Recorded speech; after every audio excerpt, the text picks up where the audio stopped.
So I was in France on a train going from Paris to Bordeaux. I had convinced my sister to come with me, but at a certain point, I had realized I had absolutely no idea how to find the person we were going to see. It was before the age of cell phones, so we had no phone number, no address, nothing. And I knew that this mistake that I created, because I made the situation that it would end up possibly costing me more than I can pay. And I thought I was going to go into debt. And then something happened that I still can't fully explain, except that God stepped in. Hi, I'm Kathy, and this is Life in Abundance. This is where I share real stories of how God shows up in everyday life. And this is a personal one that I will never forget. So let me tell you what was happening. Years back, I was in school with my sister. So we were going to college together. We had a friend named An. In between semesters, were all thinking, well, let's do something. Let's celebrate. We're close to graduation. An had family in Bordeaux, France. We had family in Paris, and we were thinking, let's go ahead and go to Europe together. And as poor college kids, we were just thinking, well, I can help An out. She can stay with my family. And at the time, I was really interested in going to London. I was like, there's a possibility maybe we might see Bordeaux, because An reciprocated the invite to her family's house too. So there's our plan. We all three college girls went to Paris. So we were staying in our relative small apartment, and it was great to see family again. What's great about being in France is there are these fresh food markets. So every day we'd wake up. Actually, me, my sister, and our relatives would go, because An would sleep till like noon, a little past noon. We would get up, go to these fresh markets, come back, cook lunch, and she would just be barely waking up. And it worked because An didn't speak French. So there was a lot of gesturing, not a whole bunch of conversation. Conversation was difficult. I was the one that could translate. After a few days of being with us, on to go to her family's in Bordeaux. She didn't leave any contact information with us at the time, but she had my family's number. Go ahead and call us back. Let us know you got there safe. Little did I know that I would severely regret that idea. Because my plan was she was going to go to Bordeaux, spend time with her family, all fine. I was going to bring my sister to London. I had never seen London. She hadn't either. My sister was actually too keen on travel. I loved travel. To see how wonderful it was to just experience the world. And so I hadn't heard from An, but I was assuming she was fine. And a couple days later, it was our turn, mine and my sister's turn, to go to London and go on our excursion. I had bought a train ticket or a train pass from my college here in the US. But when we got there early in the morning, the train conductor said, nope, this is no good. It's not valid. But because of that love of travel, I was like, well, we're already at the train station. It was just me and my sister. And so I thought, well, let's go to Bordeaux. Let's go ahead and visit An, take her up on her offer of hanging out with her there. So it was about 8:30 in the morning. I called my family and said, hey, plans changed. We're going to go ahead and go to Bordeaux. At the time, all they knew was the train we were going to take to go there and about what time it was. Said, great, we'll see you in a few days. Hung up. My sister and I get on the train, and I'm thinking, well, things are starting to look up. I didn't get to see London, but we're going to go see something. And I was just excited that I was going to get to show my sister a different part of France. She didn't travel as much as I did. And so we get on the train. From Paris to Bordeaux is about a 3-ish hour train ride. It did not occur to me as a college kid that there's a whole bunch of holes in this plan. Me as an adult now, I can see them very clearly, but you might also know, this is not a great time, but back then, it hadn't occurred to me yet. We were on the train. It had been about an hour, so we're about 2.5 hours from Bordeaux. And my sister asked me, "It's like, hey, how are we going to find on?" And I didn't let on that anything was wrong. I was like, "It'll work out, don't worry." And I start thinking to myself, it's like, OMG, what did I do? How are we going to find on? And so an idea pops into my head. Oh, the phone book. This is back when we had phone books. So I went and found a phone book. An's last name is Nguyen. She's Vietnamese. And so even in Bordeaux at that time, there was like 120 Nguyens in the phone book for Bordeaux. It's just like, I have broken French at best. My family can understand me, but I'm not fluent. And I was like, I cannot call 120 people to say, hey, in broken French, hey, do you by chance have a niece visiting from the US? We're her friends, right? That probably wasn't going to. I was racking my brain and I started praying, God, how am I going to get out of this? I need so much help. I am in so much trouble. Because the next thought I was like, well, if we get there and we can't find on, I guess I'll just have to put me and my sister up in a hotel. I didn't know how much that was cost, but on a college salary, almost everything costs too much. And I was thinking, oh man, it'd be days before we do of a hotel and plus all the food and getting, how do we get there? Taxis and all this stuff. And the cost was mounting up in my mind. And I was like, I'm going to go into so much debt that this is going to be so hard to get out of. And I was frustrated that I was going to let my sister down. Like, I'm the one who almost strong-armed her into traveling with me because I wanted so much for her to just love traveling like I did. I was praying so hard. God help me. God help me. God help me. And I don't know everything that happened. I was praying for about 2 hours. We finally get to the train station in Bordeaux. There are probably 20 other trains there. There's multiple platforms. The train slows down as we pull up. Our train itself is probably more than 100 cars. We're somewhere like, I don't know, 18 or something like that. I hear the train conductor say, hey, we have arrived. Gather your stuff. And I'm slowly picking up my things, my travel. And I'm thinking in my head, what am I going to do first? Are we going to find a hotel? How much is this going to cost? What did I do? Pick up my backpack slowly. I can't even look at my sister in the eyes because I don't know what I'm going to say to her. I haven't even told her yet that it's possible we're lost. It's like, I am not 100% sure what's going to happen, but I'm going to try my hardest to be really upbeat about it. I grab my backpack. We step out of the train, out on the platform. There's hundreds of people going by us, right? Multiple platforms. We take about 3 steps. I look up and On is coming down the platform towards us. What? I could not believe my eyes. For a second, I was like, wait a minute. Do I have the wrong person? Does she look like On? But she smiled at me. And said hello. And her uncle had brought her. And she said, you will not believe what happened today. The look on her face, she was just as surprised to see me as we were to see her. We hug. I say, thank you. And she's like, I have to tell you this story. This is crazy. So we grab our stuff. We say hello to our uncle. We get in the car and she starts unpacking what has happened today to her. Now, remember how I said On normally wakes up at noon?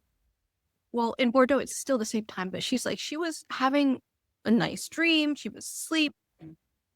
And suddenly, early in the morning, she jolts awake.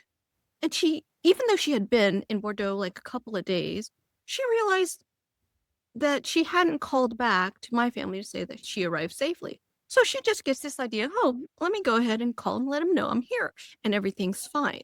Well, remember how she didn't really speak French, and my family does speak English. So she had to get her uncle, who of course lives in France, so speaks French, to call my family on the phone to say, hi, I'm Aunt's uncle. She arrived safely. Everything's okay.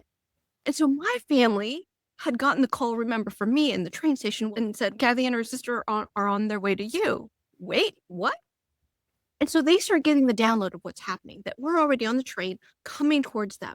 They look at the clock, and I think it's like about half an hour to get from their house to the train station. But normally they said it also takes another half an hour, 20 minutes, half an hour to just park, because there's very bad parking at the train station. People are going in and out all the time.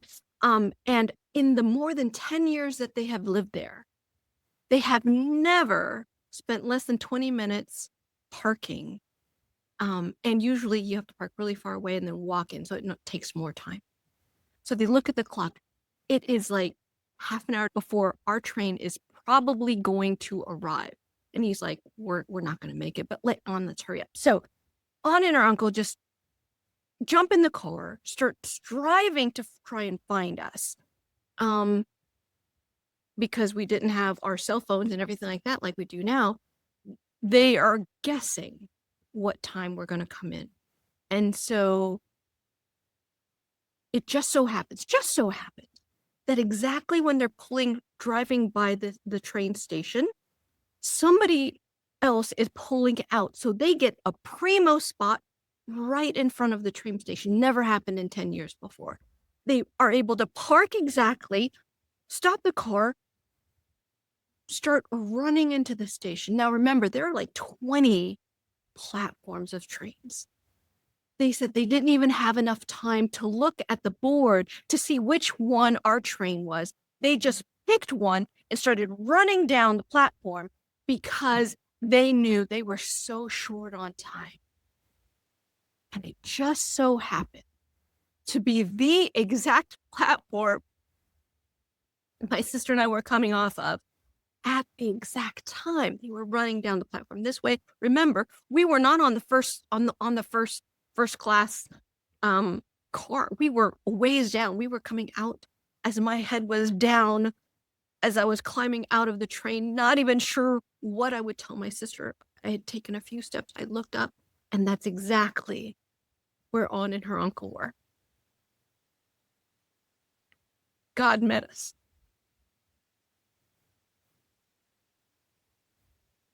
So many things had to happen for that one moment to occur. You can't tell me that's random. Too many things had to line up precisely so that the people that I needed to help me were exactly where they were supposed to be in order for me to get the help. My sister actually never knew that all of that had happened. She never knew that anything was going wrong. She got off the train. She was following me. She looks up and there's Aunt coming. So she thought everything had been planned. It was amazing. At the time, I was the only one who really knew what all had happened. As a matter of fact, Aunt was a non-believer. She was Buddhist. Her family was Buddhist. Christian God woke up someone who is not part of his flock and moved them so much that she was able to be there to help. Have you ever been in a situation where things just unexpectedly, unexplainably just come together, and the only thing you can say is had to be God. Had to be God. So my entire life. So this story is now more than 20 years old. I know, and I still fully believe that, well, this is how I know that God hears prayers. This is how I know that God helps. And this is how I know that God loves us so much. He is willing to move heaven and earth for those who just come to him, especially in prayer. So God can move anyone. If you're out there and you're thinking, I'm facing a situation, I don't know what to do, I'm not sure how to deal with it, can I encourage you to go to God in prayer, even if you're not sure how to deal with it? God can move anyone, and God can take care of you, even in ways we don't expect. So I'm hoping that this story will encourage you. If you have stories like that in your life that you just haven't thought about, and you know God has come through for you in the past, know that he will do it again. Know that he will do it again. He never left. He is always there for us. But if you're out there saying, nothing like that's ever happened to me, I pray, I ask. I can't tell you that every single day of my life I've had stories like that. I can tell you that I specifically remember that time, those days. I specifically remember feeling so lost, feeling so, this entire problem is out of my head, that I've prayed for. There have been other problems I've had in my life where there was a situation and I didn't even pray very fervently. I can't explain why God chose that particular problem I had to do everything he did.